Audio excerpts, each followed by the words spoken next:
Good morning, good afternoon, or good evening, wherever you happen to be in space and time. Welcome to I Am Practically Spiritual podcast, episode number 28. I am Janet Weissman. I'm here with Carlos Felipe, a practical student. Yes, and we both want to thank our sponsor for today, the Love Ladders, which is a collection of jewelry and small sculptural works where every piece shines as a reminder of love's true presence. We're also grateful for the support of the Forgiveness Piece, a sculptural project devoted to forgiveness. And we invite you to visit their websites, theloveladders.com and theforgivenesspiece.com, to discover the many, many ways to express being practically spiritual. Be sure to use that coupon code when you go there, spiritual, all caps, and you will receive a 25% discount. So we are continuing with these big lessons in this section, not big in the sense that they're long, but they are big transformative ideas. These lessons for this episode we're having today cover thoughts about our identity with a big I, our purpose, how we think about ourself, also big S there, and how to shift all of the beliefs that are false or simply not true. Some of them might be difficult to understand or accept because we have never even considered these possibilities. The thoughts of forgiveness and trust play an important role this week. So let's get started. Yeah, let's go for it. I love that you highlight the forgiveness and trust part. Yeah, it's so important. Lesson 191, I am the Holy Son of God Himself. And I don't think I've mentioned, or at least not recently, about the power of the I am statement. It's a declaration of power and resolve to say, I am. Here's a very definite power statement. I am the Holy Son of God Himself. It resolves the identity question that we have spoken of before in this course. We have forgotten our true self, big S, and this lesson resolves that quandary in no uncertain terms. The world has always been a prison for the child of God, this world, telling her she is not what she truly is. This prison is a harsh, vicious, and fearful place, and once the declaration of the true self is made, the prison doors are opened, and we have denied our identity and suffered from that denial. As this lesson reminds us, we are as God created you. We rise above this world as we accept today's thought. So now we can offer salvation to everyone because we have accepted it. And I love how this lesson tells us hell is easily undone as we tell ourselves, I am the Holy Son or child of God Himself, because everything we look upon now will change with that statement.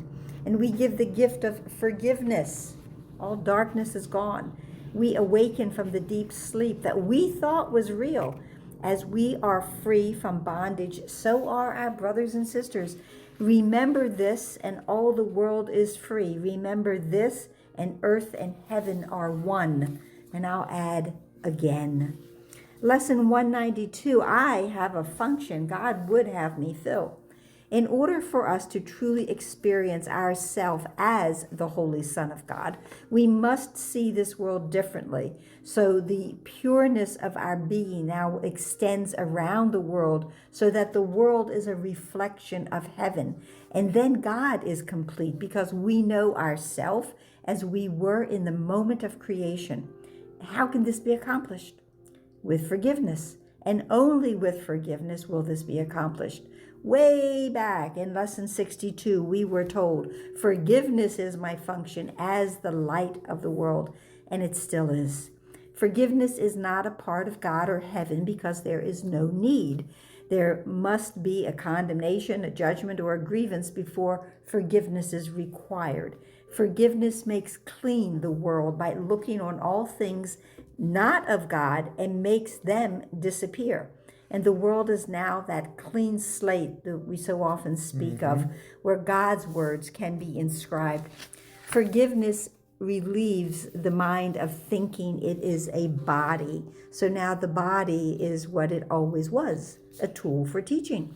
Forgiveness restores peace within the mind. Forgiveness gives us the ability to realize the light around us and to see truly. Forgiveness is the means for freedom for the entire world. We free not only the prisoner, but also the jailer. And forgiveness makes everything and everyone free. Our brothers deserve the mercy of our function here on earth, so we may see both him and ourself as God created us. Lesson 193. All things are lessons God would have me learn.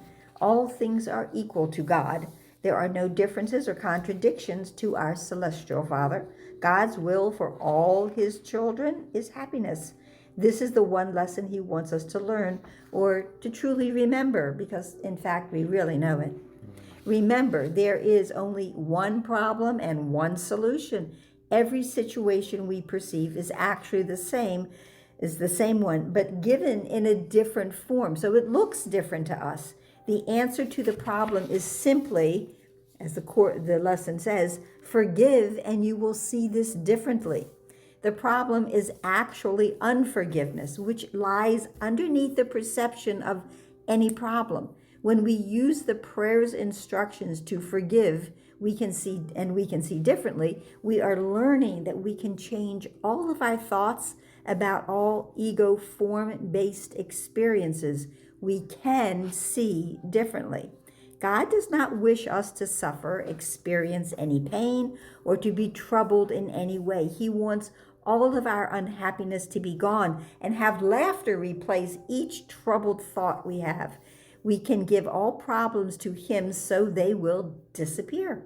All we need to do is practice forgiveness every day. That's very practical. Yeah. Just practice forgiveness. Apply forgiveness to the previous hour and all of the happenings then, so that the next hour will be free of any grievances. And then now continue this practice all through the day, every day. The practice of forgiving, so all problems disappear, will help to open heaven's gate and bring our Father closer. Lesson 194. I place the future in the hands of God. This is the last giant stride for part 1 of the workbook. And this lesson begins by telling us it's a giant stride. Not only that, it is a huge giant stride. It brings us almost to the awareness of heaven. We have almost reached our goal. It is completely within reach. We are almost home. If or when we can accept this idea, we have released our little self and the world from all imprisonment. We have let go of all guilt that held us in the prison of this world. We're released from all sadness, pain, and death. Time is no longer divided into sections or phases. There is only the eternal now, and our Father is in full control. He only wants happiness and peace for his children. All moments become a holy instant that will continually bless the world. We no longer have the need to solve any problems. Salvation is placed on any perceived issue. We have no more worries or concerns. We have found our way to present peace. If any concern arises, we will simply choose again. The entire world benefits as every thought is replaced with love's truth. We are comforted and safe. We are saved, and we can now rest.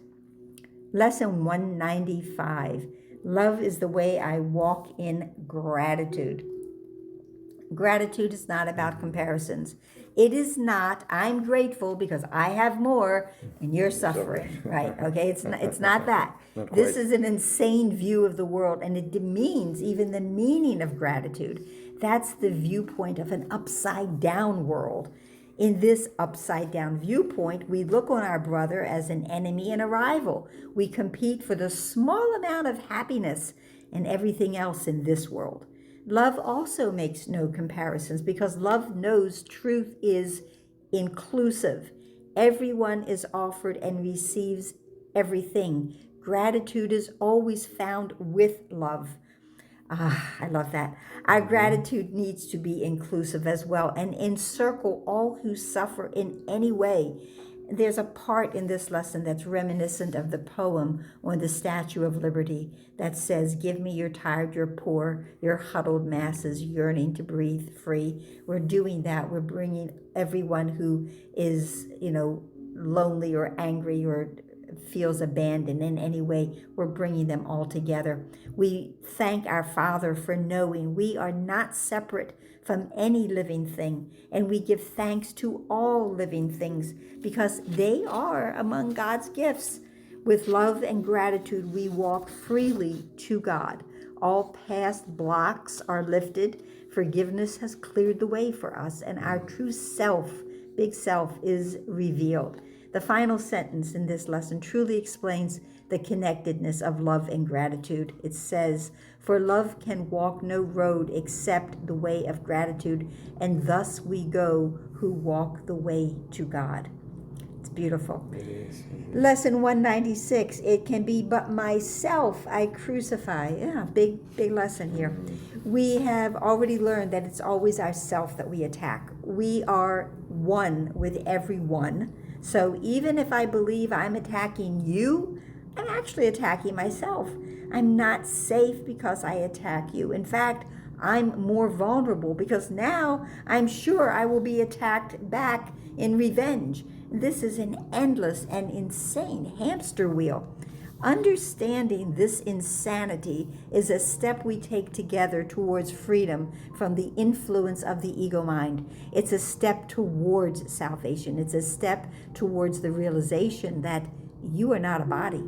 The ego makes us think if we attack others, it will lead to our safety, and influence will be powerful. We will be seen as powerful and then more powerful than God.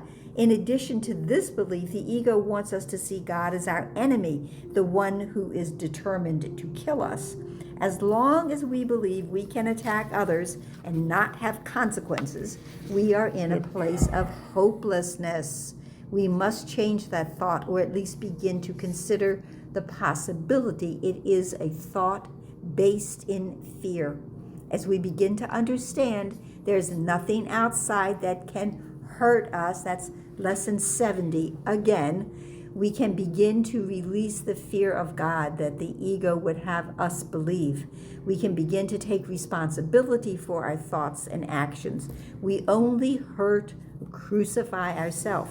We are also responsible for our salvation, release from the ego world and our mind. We're responsible for our mind.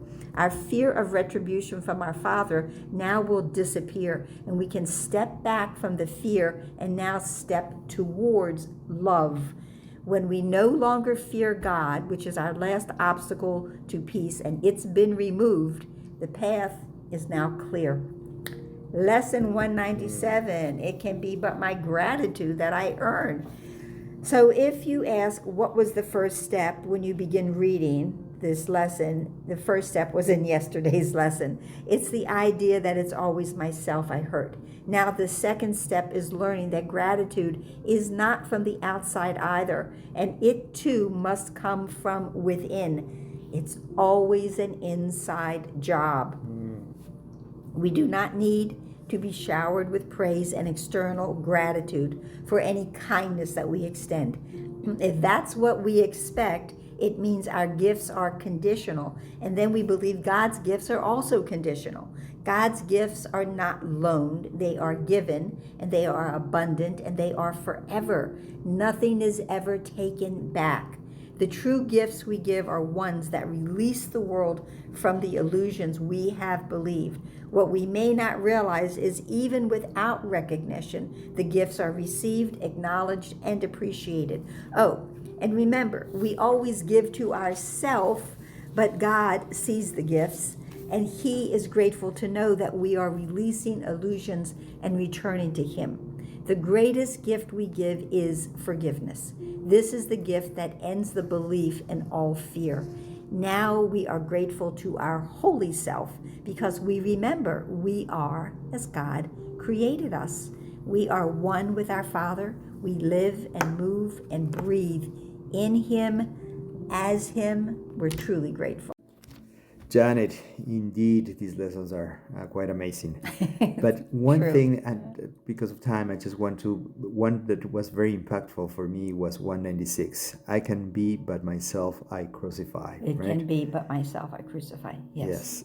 And I love, there's so much in this lesson, but in the first paragraph, sentence 3, you will be free of the insane belief that to attack a brother saves yourself. So kind of that's the whole idea, and how important it is to understand that whatever we do to the other, we do to ourselves. Right? Yes. And that's the first step that here the whole lesson revolves around that. Yes. Yeah. The ego makes us believe that I can do anything I want to my brother and not have any consequence. And that's not true, because my brother and I are one. So what I do to you, I do to me. And then it goes, yeah, and you will understand his safety is your own, right? That's Yes. exactly what you're saying. Right. And in his healing, you are healed. Okay, so that's the most important. There's a line in the Course that when you are healed, you are not healed alone. Okay, and this one was kind of in the whole, this first part is a very big first step to really understand that, right? That we're one, and the importance that what we do to the other, we do to ourselves, right? And then it says, it mentions here also that part of this insanity is the belief, the fear of God is real. Yes. That is part of this whole structure, right? And then it says again later on, such is the form of madness you believe if you accept the fearful thought that you can attack another can be free yourself. And be free yourself. Again, there's no separation in us. So, and the fear of God is our last obstacle to peace.